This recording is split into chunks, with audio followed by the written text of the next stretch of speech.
Bom, pessoal, então continuando aqui, ó, na aula passada a gente falou sobre a parte de introdução a APIs.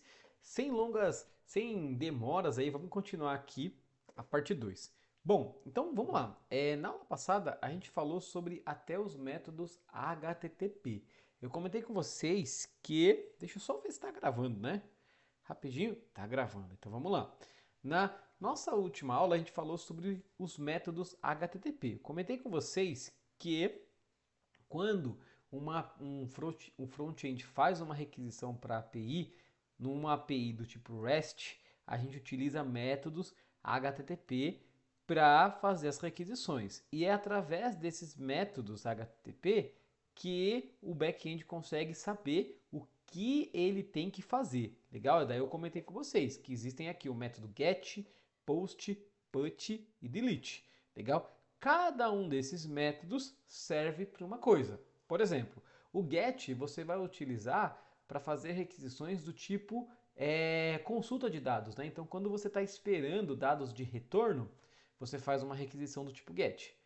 Quando você está querendo fazer uma requisição para criar algo novo, por exemplo, um cadastro, por exemplo, uma requisição do tipo cadastro, a gente utiliza o método post. Quando você quer fazer uma atualização de algum dado que já existe, então imagina que o cliente quer alterar o e-mail. Para alterar o e-mail, ele vai fazer uma requisição e essa requisição vai ser do tipo put. Legal? E quando você quiser excluir algum dado lá do back-end, a gente utiliza o método delete. Legal? Vamos avançando aí.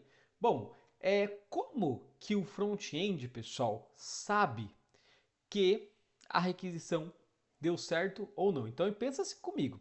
Você vai, faz uma requisição, legal? Essa requisição ela é processada e a gente vai ter uma resposta. A gente já viu que ele funciona desse jeito. E aí, como que a gente sabe que a requisição deu problema, se deu certo, se não deu, se deu algum problema interno lá no servidor, por exemplo, ou se o recurso que você está tentando acessar não existe ou não está autorizado. Como que a gente sabe disso? O back-end, pessoal, devolve o que a gente chama de status codes, ou também conhecido como HTTP code.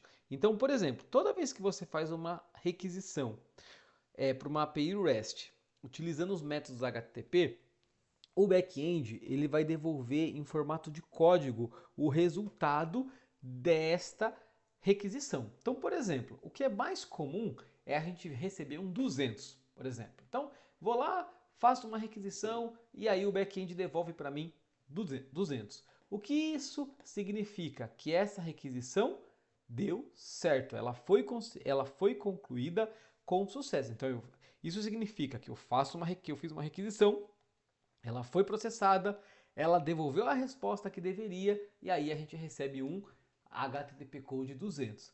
Legal?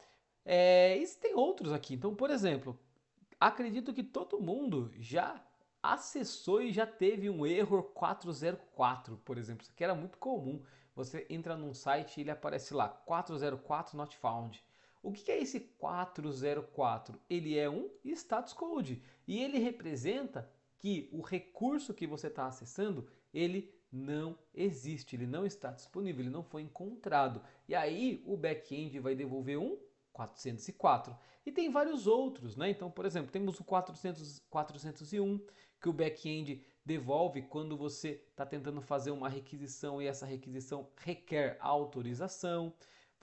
Ele pode te devolver um 400 que, por exemplo, para cadastrar um cliente, eu preciso passar os dados em um formato. E aí esses dados não estão no formato que o back-end está esperando. E aí o back-end vai falar para você assim, olha, eu vou processar e eu vou dar um erro chamado bad request, que é um erro bem comum que acontece, e aí eu devolvo um código 400. Então, é através desse código, pessoal, que a gente consegue descobrir se deu certo, se não deu, se deu problema, enfim. Vale lembrar que esses códigos o usuário não vai ver isso daí, legal? Porque a gente vai tratar a resposta, mas para nossa aplicação front-end, a gente vai conseguir descobrir se deu certo ou não através desse código. A gente vai usar muito nas nossas aulas, legal?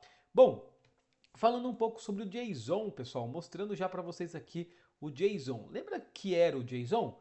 O JSON era um formato de resposta, era um tipo de resposta. Eu falei para vocês que as APIs, elas devolvem um formato meio que padrão que todas as linguagens conseguem interpretar. Aí eu falei para vocês que existem dois formatos, o formato JSON ou o formato XML. Então eu trouxe aqui os dois para vocês analisarem e entenderem, né, cada um deles. Então, por exemplo, o JSON aqui, ó, do lado esquerdo, ele nada mais é do que um objeto JavaScript, legal? Então por isso que é JavaScript Object Notation, o significado de JSON, legal? Basicamente ele vem um objeto. Então, como que eu sei que é um objeto? Nas próximas aulas a gente vai fazer uma revisão de JavaScript, tá? Mas no JavaScript, para você criar um objeto, você coloca as chaves, legal? E aí eu coloco sempre uma chave e um valor. Então, por exemplo, CEP, a chave CEP dentro do objeto possui esse valor. A chave logradouro possui esse valor. E através dessas chaves eu consigo exibir, legal, na minha aplicação, os valores que foram armazenados dentro dele. Legal? Então, fica tranquilo que a gente vai fazer isso com calma na próxima aula, mas é mais para vocês já irem conhecendo. Um objeto JSON é um carinha nesse formato aqui. E o XML? O XML está do lado direito aqui, né? O XML ele vem em formato de tags, né? Então, ao invés de vir um objeto, ele vem em tags, tag CEP, tag logradouro, tag complemento e assim por diante. Lembrando que quem configura isso aqui, pessoal, é o back-end, o programador back-end, legal? E esse aqui é um exemplo de uma API do ViaCep, onde você passa um CEP e ele retorna para a gente os endereços. Eu vou deixar para a gente testar na aula prática aí no laboratório, que eu acho que vai ficar mais fácil, e no YouTube eu testo na próxima aula para não ficar muito longa, para as pessoas poderem conhecer. Mas vamos lá, tranquilo?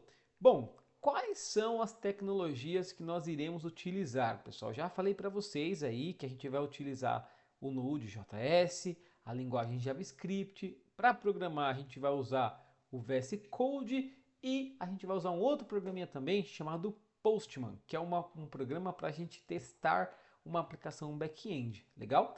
Depois, com mais detalhes, eu vou explicar para vocês aí como que funciona. Tranquilo? Bom, então para concluir a nossa aula de APIs, APIs conectam sistemas e facilitam integrações, REST é o padrão mais popular, JSON é o formato mais usado para dados e entender APIs é essencial para desenvolvedores. Legal? Bom, pessoal, deixa eu ver se tem mais alguma coisa. Na próxima aula aí, a ideia é a gente fazer uma revisão da linguagem JavaScript.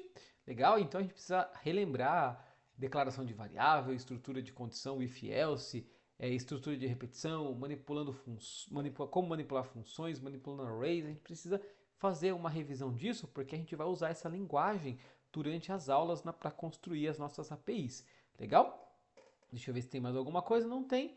Bom, então é isso. A aula de hoje era basicamente isso daí.